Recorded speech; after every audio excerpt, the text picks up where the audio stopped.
ಕರ್ತನಲ್ಲಿ ಪ್ರಿಯರೇ, ಮತ್ತೊಂದಾವರ್ತಿ ದೇವರ ವಾಕ್ಯವನ್ನ ಧ್ಯಾನಿಸುವ ಭಾಗ್ಯ ಕೊಟ್ಟಿರುವ ಕರ್ತನಿಗೆ ಕೋಟ್ಯಾನುಕೋಟಿ ಸ್ತೋತ್ರಗಳೊಂದಿಗೆ ಕರ್ತನ ನಾಮದಲ್ಲಿ ನಿಮ್ಮೆಲ್ಲರಿಗೆ ವಂದಿಸೋಳಾಗಿದ್ದೇನೆ. ಪ್ರಾರ್ಥನೆ ಮಾಡುವ.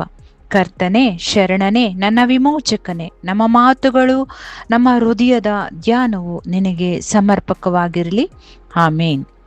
ಕರ್ತನಲ್ಲಿ ಪ್ರಿಯರೇ, ಕರ್ತನ ಕೃಪೆಯ ಅಡಿಯಲ್ಲಿ ಸತ್ಯವೇದದ ಕೀರ್ತನೆಗಳನ್ನು ನಾವು ಪ್ರಾರ್ಥನಾ ಪೂರ್ವಕವಾಗಿ ಅಧ್ಯಯನ ಮಾಡುತ್ತಾ ಧ್ಯಾನಿಸುವ.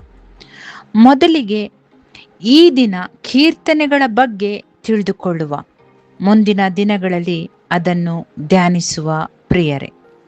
ಕೀರ್ತನೆಗಳು ಅಥವಾ ಸಾಮ್ಸ್ ಎಂಬುದಾಗಿ ಕರೆಯುವ ಸತ್ಯವೇದದ ಈಬ್ರೂ ಕವಿತೆ ಅಥವಾ ಹಾಡು ಮತ್ತು ಪ್ರಾರ್ಥನೆಗಳ ಪ್ರಾಚೀನ ಕಾಲದ ಸಂಕಲನ ಇದಾಗಿದೆ. ಇದನ್ನು 5 ವಿಭಿನ್ನ ಭಾಗಗಳಾಗಿ ವಿಂಗಡಿಸಲಾಗಿದೆ. ಇದು ಯಹೂದಿಗಳ ಮತ್ತು ಕ್ರಿಶ್ಚಿಯನರ ಸಂಪ್ರದಾಯಗಳಿಗೆ ಅಡಿಪಾಯ, ಫೌಂಡೇಶನ್ ಲೆಸನ್ ಆಗಿಯೂ ಕಾರ್ಯನಿರ್ವಹಿಸುವಂಥದ್ದಾಗಿದೆ. ಪ್ರಿಯರೇ, ಇಲ್ಲಿ ಪ್ರತಿಯೊಬ್ಬ ದೇವರಿಂದ ಆಶೀರ್ವದಿಸಲ್ಪಟ್ಟಂಥ ವ್ಯಕ್ತಿಯ ಭಾವನೆಗಳಿಗೆ ಅಥವಾ ಉಂಟು ಮಾಡಲ್ಪಟ್ಟ ವ್ಯಕ್ತಿಯ ಭಾವನೆಗಳಿಗೆ ಇದು ಸಂಪೂರ್ಣವಾಗಿ ಹೊಂದುವಂಥದ್ದಾಗಿದೆ. ಅಷ್ಟಲ್ಲದೆ ಕೀರ್ತನೆಗಳು ಪ್ರತಿ ವ್ಯಕ್ತಿಯ ಭಾವನೆಗಳನ್ನು ಸಹ ವ್ಯಕ್ತಪಡಿಸುವಂಥದ್ದಾಗಿದೆ. ಅದು ಸಂತೋಷ, ಕುಗ್ಗುವಿಕೆ, ಹತಾಶೆ, ಸಂಭ್ರಮ, ಜಯ ಏನೇ ಇರಲಿ, ಈ ಕೀರ್ತನೆಗಳು ಪ್ರತಿ ವ್ಯಕ್ತಿಯ ಹೃದಯಾಂತರಾಳದ ಭಾವವಾಗಿದೆ ಎಂದರೆ ತಪ್ಪಾಗಲಾರದು. ಯಾಕೆಂದರೆ ಈ ಕೀರ್ತನೆಯನ್ನ 1-41 ಅಧ್ಯಾಯಗಳನ್ನು ಬರೆದಿರುವುದು ರಾಜನಾದ ದಾವೀದನು.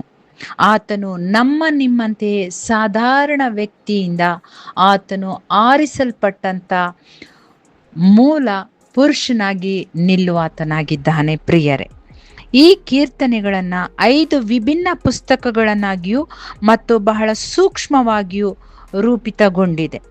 ಪ್ರಾರ್ಥನಾ ಪೂರ್ವಕವಾಗಿ ಕೀರ್ತನೆಗಳ 5 ಪುಸ್ತಕಗಳನ್ನು ನಾವು ಧ್ಯಾನಿಸುವುದಾದರೆ, ಪುಸ್ತಕ 1 ಕೀರ್ತನೆಗಳು 1-41 ಅಧ್ಯಾಯಗಳು. ಇಲ್ಲಿ ನಾವು ನೋಡ್ತೇವೆ ಮನುಷ್ಯನ ಹೋರಾಟ, ಮನುಷ್ಯರ ಶತ್ರುಗಳು ಮತ್ತು ದೇವರ ಮೇಲಿನ ಅವಲಂಬನೆಯ ವಿಷಯಗಳನ್ನು ದೇವರ ಮೇಲೆ ಆತುಕೊಳ್ಳುವ ಪ್ರತಿ ಕೀರ್ತನೆಯ ಕ್ರೆಡಿಟ್ ಸಂಪೂರ್ಣವಾಗಿ ರಾಜನಾದಂಥ ದಾವೀದನಿಗೆ, ಅರಸನಾದ ದಾವೀದನಿಗೆ ಸಲ್ಲುವಂಥದ್ದಾಗಿದೆ. ಪ್ರಿಯರೇ, ಪುಸ್ತಕ 2 ಕೀರ್ತನೆಗಳು 42-72 ದೇವರ ಮಕ್ಕಳು ಅಥವಾ ದೇವ ಜನರು ಮತ್ತು ದೇವಾಲಯದ ಬಗ್ಗೆ ಇರಬೇಕಾದ ಗಂಭೀರತೆಯ ಮೇಲೆ ಕೇಂದ್ರೀಕರಿಸುತ್ತೆ.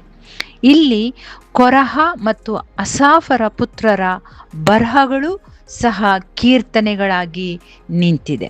ಪುಸ್ತಕ 3 ಕೀರ್ತನೆಗಳು 73-89 ದೇವರ ಭಯಂಕರ ಮೌನ, ಪ್ರಪಂಚದ ದುರಂತಗಳೊಂದಿಗೆ ದಾವೀದನ ಒಡಂಬಡಿಕೆಯ ಭರವಸೆಯೊಂದಿಗೆ ಹೋರಾಡುವಂತಹ ಪ್ರಾರ್ಥನಾ ಪೂರ್ವಕ ಕೀರ್ತನೆಗಳು ಇವಾಗಿವೆ. ಪುಸ್ತಕ 4 ಕೀರ್ತನೆಗಳು 90-106 ಇಲ್ಲಿ ನಾವು ನೋಡ್ತೇವೆ ಪ್ರಿಯರೇ, ಮೋಶೆಗೆ ಸಂಬಂಧಿಸಿದ ಏಕೈಕ ಕೀರ್ತನೆಯೊಂದಿಗೆ ಪ್ರಾರಂಭವಾಗಿ ಇದು ಮನುಷ್ಯರ ದೌರ್ಬಲ್ಯದ ಮೇಲೆ ಪರಾತ್ಪರನಾದ ತಂದೆಯಾದ ದೇವರ ಶಾಶ್ವತ ಸ್ವಭಾವವನ್ನು ಅಥವಾ ಪ್ರೀತಿಯನ್ನು ಒತ್ತಿ ಹೇಳುವಂಥದ್ದಾಗಿದೆ.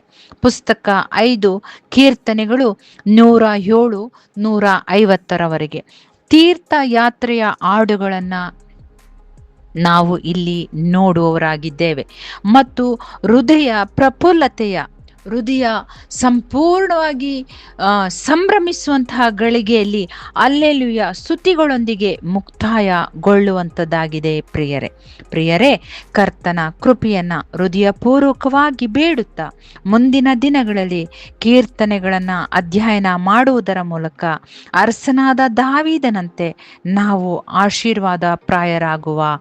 ಆಮೇನ್, ಆಮೇನ್. Hallelujah. Praise the Lord. Take care. Stay blessed.